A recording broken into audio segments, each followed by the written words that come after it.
Welcome, friends.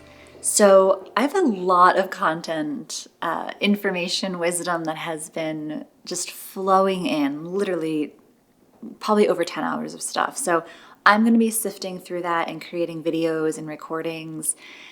For today, or for this video at least, I feel really called to share this insight into a way that can maybe help you understand the concept of all time existing at once. And I'm going to share the insights that came through, and then I'm going to share with you other ways that I've been working with to help wrap my brain around it.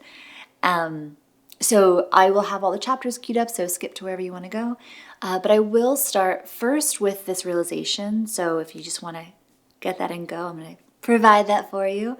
And then I'm going to show you different ways of looking at it, and also my first experience with being shown and having the experience of understanding to be in that state of non-linearity, of understanding. So, okay, I'll just go into it. So the first time I really started channeling vocally and realized what was happening. It had been happening, and I call them connection sessions. I honestly didn't even know what a channel was at that time, which still, it feels not true when I say that. I'm like, how did I not know? And so the way it was shown to me is a way I channel that is becoming more predominant in my experience, in which I am almost given the information, and I'm also processing it, and I'm also feeling the experience of it. Like, I'm feeling the energy of the concept around it.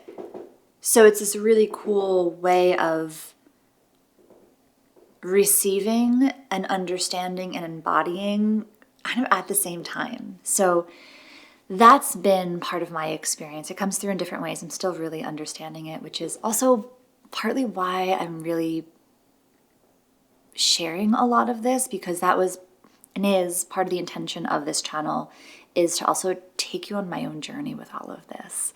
Also to show you that it's possible, right? This is something actually I had to work at to develop, and yet is innate within everyone. So just want to throw that out there. So I was shown and experienced what it felt like to be in present time while also be in the experience of past and future, while also realizing that it was all happening at once. And when I was experiencing it, the visual that I got was like 3 circles, almost in like a Venn diagram. The image you're seeing now, this is sort of the visual representation that I got while in the experience of it. And what came through was that those 3 circles, they are found within the flower of life. And I will be also very honest with you, sacred geometry is something I feel this pull towards it, and it's like astrology. I keep wanting to learn more and dive deeper, and then there's something that just stops. So I trust that everything comes in divine timing, but I will say with sacred geometry, it's something that I feel connected to. I mean, we're all connected to it, right? But I don't know a ton about it to speak to it with any sort of authority. So the fact that I even knew that it was a flower of life, I had to check. I was like, is this actually flower of life? And so what I'm showing now on the screen is the flower of life. What I'm going to show you now is I'm going to fade out the flower of life and show you the 3 circles of present, past, and future, making up the flower of life, making up many, many, many, many different renditions of all of those lives interconnected. But what's interesting, right? Let me back it up first. So that is sort of this representation of the infiniteness of it. And what I thought was really cool is, as I was trying to put the circles into the flower of life, I realized, my experience of it was, at times it was so easy to see, and at times I couldn't separate out the 3 separate circles. So that in itself was a really interesting experience, which I invite you to do if you are sort of more of like a tactile and visual person in understanding this. It's a cool exercise. But what was really fascinating was the 3 circles, right? You can see them in different orientations. Oftentimes, there's also maybe 4 circles. There's more than 3. It depends on how you look at it, right? Which is life. And what I really loved about this was that they were never linear. I could not, and I invite you to please try and please share if you do, but I couldn't figure out the placement of the 3 circles in a linear fashion, right? Vertically or horizontally. They're always at some sort of angle, not linear. So it's showing this integration of linearity, but within the infiniteness of it all, there is no linearity. So it's a way of experiencing the infinite, right? It's just a way of experiencing it. I mean, there's so many ways of experiencing it on this earth plane, but that was my profound sort of aha moment of messages that have been coming through about reflection points and how there's so many reflection points in the world that help us to understand what is. And I'm going to be doing a ton of different videos just on reflection points, maybe shorts because some of them are short. And also possibility videos, because I'll talk about that in another video, but I'm going to be exploring a lot of ideas of like what's possible, not predictions, but what's possible. And I'm going to do another video and talk more about that. But that was my experience of understanding linear time within the context of infinity. Now, if you are like, okay, maybe, but you're still curious, I want to share with you some other ways that I've been exploring the idea of how we have these reflection points that confirm to us that we are not actually subject to linear time in the way that we perceive it to be. Because again, right, even our calendars are created by other humans. Right? It's a construct, which is very important. I'm going to share this too. So I had this message come through around time and how time is very important, right? For understanding growth. You can't really understand the trajectory of growth unless you have sort of, in the way that we're sort of, built or conditioned, but the way that we navigate this world in this human form is that time helps us understand, right, growth or regression, right? We can understand the movement of things through the idea of time. So right, understanding movement of things outside of time is a really great way to navigate that, moving away from the linearity. And I haven't even gotten to the fun part. It just keeps flowing. So, and because time is a very important construct, this is my understanding. Again, it's not right. It's just a way of seeing it. It's a way of understanding it. And the ways of seeing and understanding it are infinite. So this is how I'm understanding it through a particular lens, a particular frequency, which may or may not resonate with you. If you've gotten this far, something is resonating. So let's keep going. So time is how we understand growth, right? So that's a whole other concept too of time and our relationship to aging. If time is a construct, then aging is a construct, and that's a whole other conversation for another day. But the really beautiful message that I really want to share now, because I think it's important, is that I also love how this was going to be this like really short video, and I'm trying to release outcomes, and I'm finding every opportunity to embrace that. So here we go, friends. Okay, so time, the way it came to me to understand, is that time is the compartmentalization of energy, of frequency, to have an experience. And it is our feelings that help us process that frequency of that experience. So time is really, really useful in terms of having experiences, which is how we as souls evolve and as humans evolve. You see, there's this interconnectedness. They're separate and yet one. And I think because of the nature of our world, our society, we are born into that duality to then move into the singularity. So it's almost, for many people, they have to see it in that dualistic nature to then maybe see it within the context of the whole, right? There's a lot more there, but I'm going to hit pause because this has sort of been the last week of just stuff flowing. So I'm going to share with you now the other ways of understanding time as not being linear and fixed, right? We think of time as like this is a fixed thing that cannot be changed. Well, if you think about time zones, right? I'm making this at some point in the day, I don't actually know, on a Saturday, which I'm really impressed with myself. I have been wrong about the days this week often. So it's Saturday. It's probably close to noontime in the Eastern Standard Time.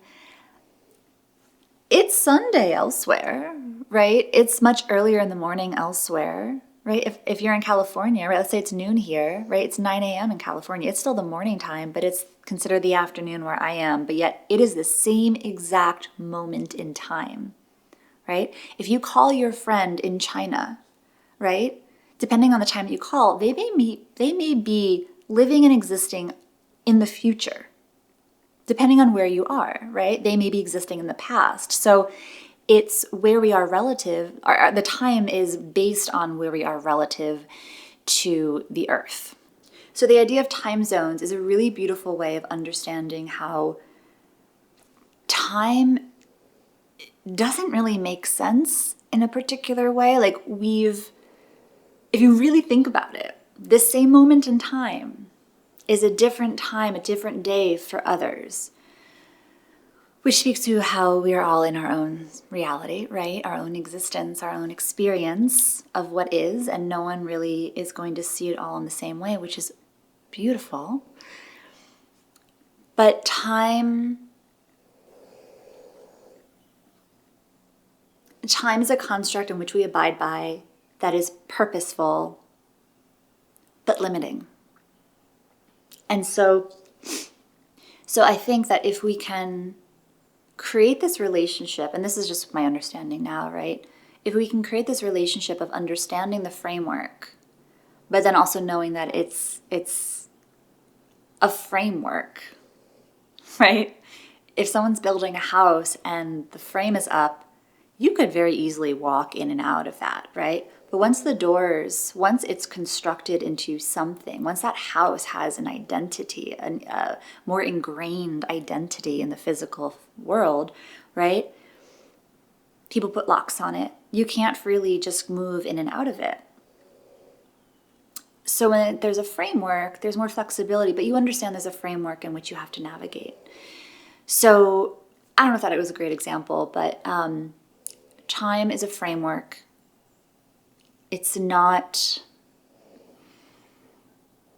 Time is a framework that we must abide by in a particular manner. We also have to honor that everyone has a different relationship to time. So if you are like, there is no time, it's a social construct, F that, cool. You might actually encounter a lot of issues though, right? Because how can you be in your knowing of what is while also navigating the world around you? Like you can't show up at your doctor on a Tuesday at 3 p.m. and be like, I want to see you now. No, you need to make an appointment. And if that changes in time, who knows? But for now, we still have to abide by the constructs of time in a way that honors everyone, right? If you shift and change, you can't just assume that everyone did, right? So being in your knowing of what is, understanding the framework of time and understanding that it's a framework that we have to abide by in different ways to also be respectful to all beings. It's like when your neighbors are playing crazy loud music at 2 a.m. It's like they're having their own experience, and their experience of 2 a.m. is very different than you trying to sleep with a baby that's crying now because the music is playing. Now, that's not my experience, but I imagine it's someone's experience out there. So, again, respect. Respect. Understanding where you are, understanding where everyone else is, and then having that be an integrated balance of meeting the well being for you and those involved. Easier said than done, I know. All right, so other ways of experiencing and understanding time. When you are in the present moment, right? Not fully present because your mind is actually having this anticipatory anxiety around what's to come in the future, which is being informed of a memory from the past. So, for example, let's say it's Thanksgiving and last year it was just really, really hard, right? Maybe you don't see eye to eye in certain ways with a relative or different people that may be there. And so it's October and you are maybe washing the dishes or doing something, maybe even in meditation, right? So you're like in the present moment, experiencing it. You're experiencing being in the present moment in the fear of what might come based on the information, your experience of it the year prior. So you are really existing in the past, in the present, in the future, all at once. Just another example. So another example too of conceptualizing this, a lot of people use it in the idea of TV or radio. That if you are going to watch TV or if you're going to watch a streaming service, right, there's a lot available, right? And I kind of like the idea of a streaming service too, which I think is an interesting reflection point of our understanding of consciousness and what is. Because before it was like, okay, you have cable, you have these 5 TV shows that you can only watch at this particular time. And then it progressed from there, right? So you have your 5 television channels, right? Your 5 network stations. I don't remember what it was. As we progressed as a society, right? Which is interesting. It's a technological advancement, and yet also is a reflection point, I think, of our evolution consciousness. Because as we go from, say, 5 stations to 100 stations, you now have access to tuning into, right? To tune into any and all of those frequencies, if you want to consider them a frequency. You're tuning your awareness to that particular show, that experience. Each one giving a different frequency, a different experience, right? If you can watch a slasher horror film, that's a very different experience than watching a telenovela, right? Very different experience. They have different energies, right? If you really think about it, they each have a different energy to them. So that's a whole other conversation and many other conversations in itself. But the progression of TV into streaming is really interesting when you think about it, right? Because with streaming, it is truly limitless. And you are truly intentionally yes, it's not infinite, it's what's being offered on that platform, but it's beyond what was available on, say, cable. You now have access to, I don't even know how many things to watch, many of which you don't even know exist. But once maybe an algorithm puts it in front of you, you're like, oh, interesting. Not knowing that show had actually been put in front of you many times before, just now that you're seeing it. And so that, again, is just a way of seeing the metaphorical nature of our existence that can seem very just everyday, how we can actually see it through a lens of magic, through a lens of energy, through a lens of connection, right? Because when you start seeing it through that way of, oh wow, this was okay. This was placed before me for a reason, right? Whether it is a free ice cream or a car accident, like this was placed before me. I am going through this for a particular reason. Again, a whole other bigger conversation of understanding that and experiencing that and honoring both, all of it. I'm going on so many tangents. So, okay, time. Welcome to my brain, friends. I'm going to try not to edit this because I want to keep it real. I'm just watching a bird on a tree right now. Also, if you hear pecking, there's birds on eating some birdseed. So, time, right? Flower of life. We talked about TV, right? How you can tune into any TV station, any streaming show, movie, what have you, based on intentionally going into that frequency of it. But it's all there, right? But you may be watching in the present moment, your focus may be on that, but you may also be doing the dishes thinking about, ooh, I really want to watch that later today, right? So you're already kind of tapping into the frequency of it. So there is this interconnection, right? If we just notice, if we're present to what's actually happening to the level that we are able to, in a way that keeps us regulated, whatever that means for you. So, okay, time zones, TV, radio. There's another image that I was presented with in understanding life. I'm going to save that though, because I feel like this is getting long. So if you made it through the whole thing, thank you very much. I wasn't expecting to go through all that, but I'm really in this place of flow and trust. And so trusting that what came through needed to come through in the way that it came through. And I thank you very much. And sending lots of love, sending lots of trust and acceptance and gratitude and understanding into the frequency of the internet and YouTube and all beings. Yeah. So until next time, friends, stay curious.